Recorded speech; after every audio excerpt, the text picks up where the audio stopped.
Hey there, welcome back to the Thinking Horse and Rider podcast. I have a funny story for you because last week, after I hit publish on the episode with Elizabeth Reicks, I realized that I had completely forgotten to include your 10-minute experiment at the end of the episode.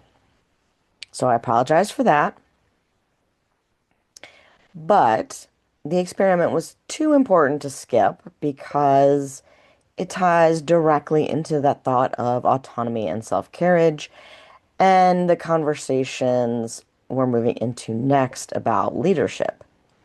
So I thought to make up for that, I would give you two experiments via the podcast today.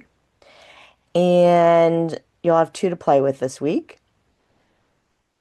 No pressure, no perfection, just curiosity. Think about doing these with an open mind and an open heart.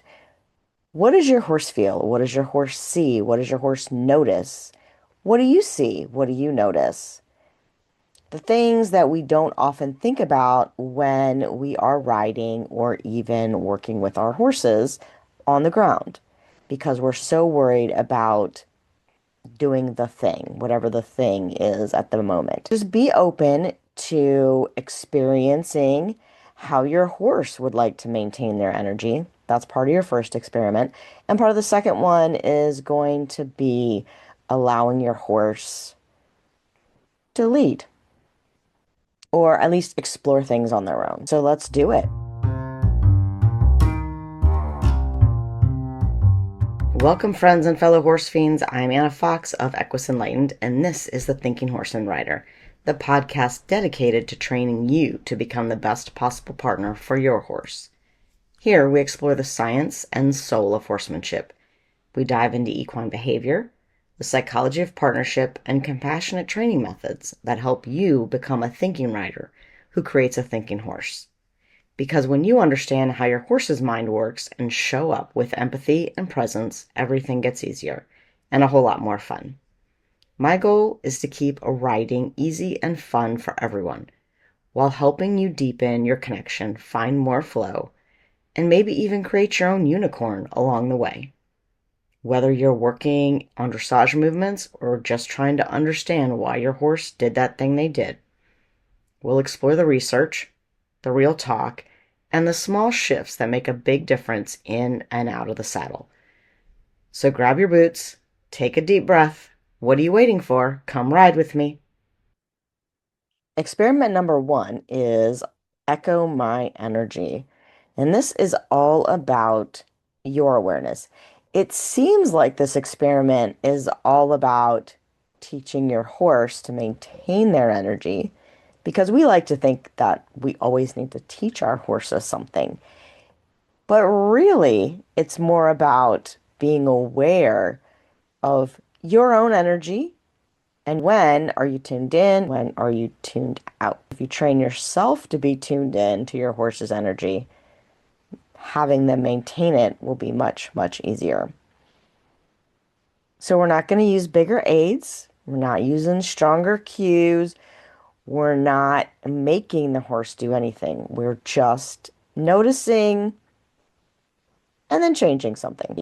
One of the biggest mistakes I see riders make is that we accidentally teach horses to depend on us, to keep going, for constant management, for constant input. If you've ever tried to progress in a discipline, a sport, a horse sport, or any other sport, you realize that as you start to climb the levels, it gets harder and harder if you are still having to think about the things that you had to think about in the beginning.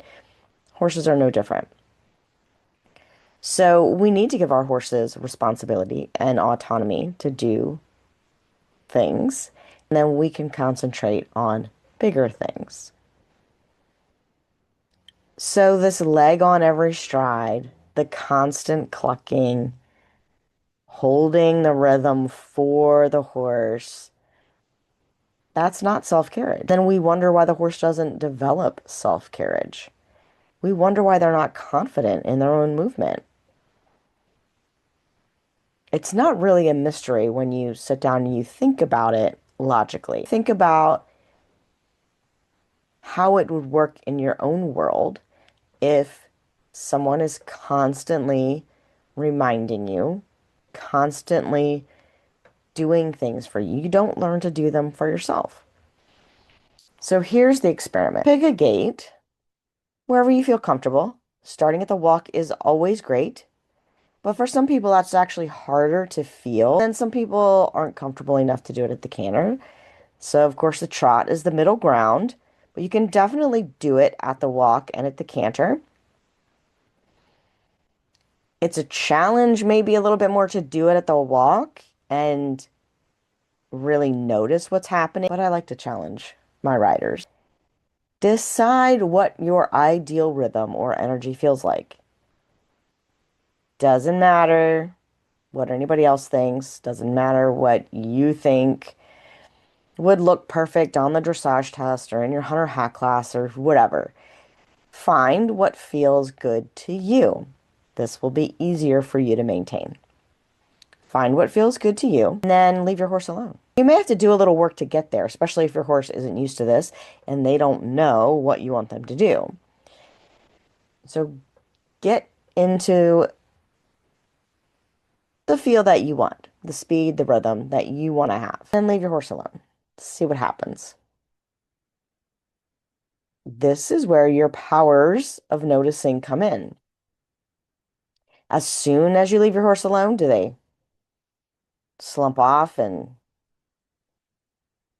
just start bopping along? Do they speed up?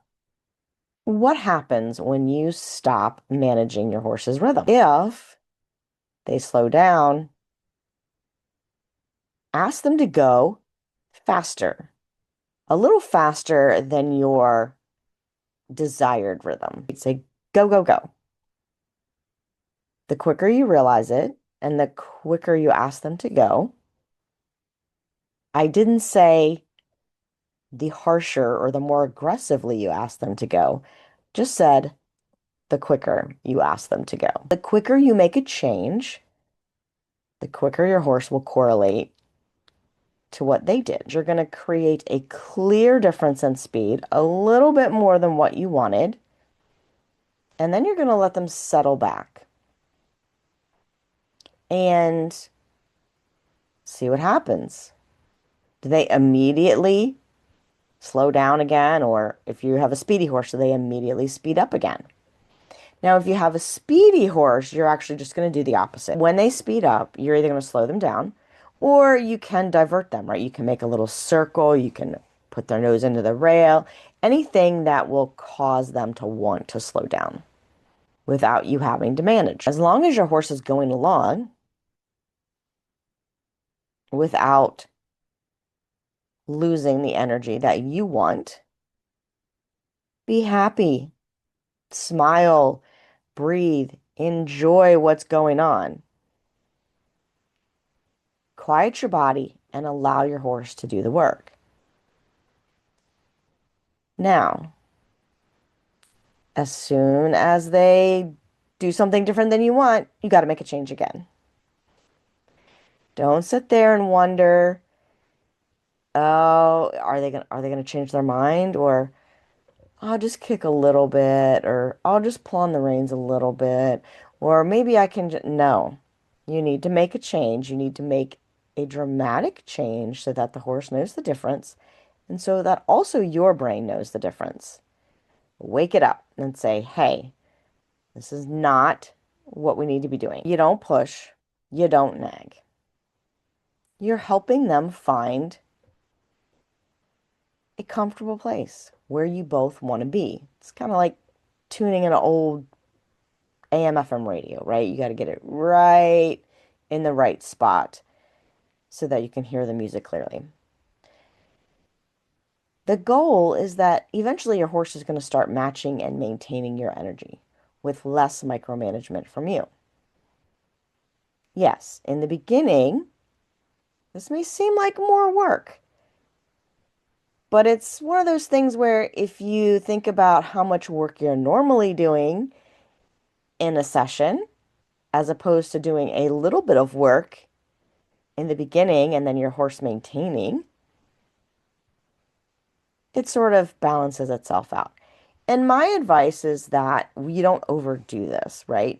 As soon as you feel like your horse has gotten it and they are maintaining without you having to ask, you want to stop before they drop you again, right? Or they speed up, depending on what your horse likes to do, because you want to mark that moment. You want to say, yes, this is exactly what I wanted. You don't want to let it go to the point where your horse doesn't want to do it anymore. And that's a really hard thing because most of us think that we have to do X, Y, Z every time we ride and we have to ride for a certain amount of time. Not true. Just do the minimum and then you can ask for the maximum later. Teach your horse that doing a little the right way is the best way. This is where self-carriage begins. And this is where your riding starts to feel comfortable, peaceful, in that flow state. Your brain can function. You're not worried about this, that, and the other thing because you stop carrying the entire load of the ride on your shoulders. You're giving your horse some responsibility. And you're also waking your brain up to what is actually happening underneath you and with your horse, and not just the things you think you need to be doing that are swirling around in your head. If you go back to the beginning of the podcast and you look for creating the freely forward horse, that episode will show you how to do this in real time. And you can definitely find that on YouTube. I'm not sure if the Spotify episodes that far back are video, so you may have to go to YouTube to find it. It's probably in the Come Ride With Me playlist. Just search creating the freely forward horse. You'll find it. And number two is something that I love to do with horses to help them build their confidence. It's also something that I like to do with horses when people tell me they have problems like leading or trailer loading or something on the ground, because it gives me an idea of what this horse is capable of on their own, if the horse is confident, if they feel like they can explore things on their own. And that is called, at least what I was taught, it was called lead from behind. It's more like lead from beside because it's not like a driving game or, driving with two lines. Just use one line and you're standing in the area of where the saddle would be, your horse's center of gravity, and also where you are normally standing, kind of when you're lunging, like, and there's reasons for that. But a lot of us are mainly taught to manage our horses from their head, right? There's two things about that. One is it's really hard for the horse to see, especially things that you're doing because you're so close to them. They're also naturally claustrophobic, so you're up in their space. It's also not very safe for the human, even though we're taught that that's the safe place to be. It really isn't. I can tell you from having a trigeminal fracture of my cheek that it is not a safe place to be. So, a horse's head is really heavy and you don't want to get hit by it. If you can lead the horse from a greater distance, you have more leverage, which, if you feel like you need more control, can give you more control. Also, you are in a safer place. I'm sure there's going to be uproar and discussion over how that is not the case. But I'm telling you from my experience and working a lot of horses and a lot of young horses and a lot of horses off the track and big horses from different backgrounds. I'm a small person. Giving yourself some distance is better. But that being said, you have to teach your horse that they can lead that way because most of them have been taught to lead with us right here next to their head, right? And so I wanted to include this experiment because it's going to flow perfectly into our next conversation about leadership, which is the last module in Reconnect, Rebuild, and Ride with Heart. And I think it challenges a lot of our assumptions about control and leadership with our horses. So how are you going to start? Just in your halter and your lead rope, or a lunge line if you've got a really short lead rope, and take your horse out for a walk. Start it in an enclosed area, the arena, a paddock, somewhere where if you have to let go, you can. They're not going to run away. The easiest way to normally start is to get your horse into that mode of going in a circle. If they lunge, they don't, drop me a line and we can work on that. Send them out on a circle and you're just going to walk with them. Instead of letting them make a circle, you're going to walk with them and you're going to allow them to pick where they want to go, sniff piles of poop or whatever.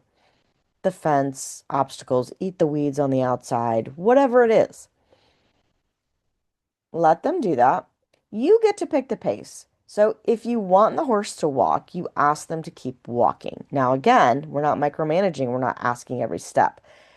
If they stop and they look at something, stop and be interested in it. Get curious. What is your horse interested in? But then you can ask them to go again. Just like the previous experiment, you want to do it in a way that says, go, and then you leave the horse alone. Not go, go, go, go, go. That builds pressure. We're never releasing the tension on the horse. We're never releasing our ask. And so we're just building tension. You ask the horse to go and then you allow. Can you keep walking or can we walk to that thing? You can, once they're good at it, you can add targets, you can do things like that. But in the beginning, we're just seeing, can the horse walk by themselves and explore things? And can you follow? That's usually the hardest part. You're not going to let your horse drag you around. You're not going to be disconnected. It's going to be a flow of awareness between you and the horse. You're aware of what they're aware of, they're aware of you and what you're aware of. And you have just enough space for them to think a little bit independently. Your job is not to tell them where to go. Your only job is to maintain the walk when you want and maintain your connection safely. What's fascinating to me about this exercise is that when you start doing it and the horses stop and they look at something, sniff a poop pile or whatever,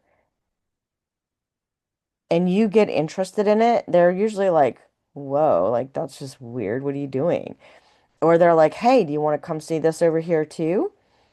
And that becomes a really useful tool when you start talking about obstacles, trailer loading, and things like that. If you show your horse some curiosity and they realize that they can look at things without there always being pressure and a plan, or they become relaxed. They learn to relax around those things. They learn to be curious, which is really natural for them, but in the domestic environment, a lot of times we don't allow the horses to be curious. So when you allow that curiosity, it allows them to relax into the situation. It's really fascinating to me how much this exercise reveals about horses and their humans. Don't judge yourself. Don't judge anybody else you see doing it. Just notice what's happening. Can your horse move confidently out ahead? Can you resist micromanaging every step? Can you stay connected but not controlling? 'Cause that's really what leadership is. Think about that in as it pertains to your workplace or your home. You don't want domination. You also don't want helplessness. You want connection with space for thought and exploration. That's what horses want too. And that's what we're going to dive deep into in the next episode about leadership in flow. So, as always, don't worry about getting these experiments right. Don't judge how they go. Don't tie any emotional words to them. The point is noticing what changes in your horse, what changes in you, what feels easy, what feels uncomfortable. That awareness is actually the real training, the real point behind these 10-minute experiments. So, thanks for hanging out for me during this little bonus episode. And I will see you guys next time on the Thinking Horse and Rider. All right, horse fiends, thanks for hanging out with us today. If this episode got your gears turning, don't forget to check out Reconnect, Rebuild, and Ride with Heart. The links are in the show notes. It's the program that'll take everything we talked about here and actually help you apply it in real life with your horse. And hey, before you ride off, make sure you like, subscribe, and leave a quick rating or review of the show. It helps more riders like you find us and keep these conversations going. All the links you need are waiting in the show notes. Happy riding!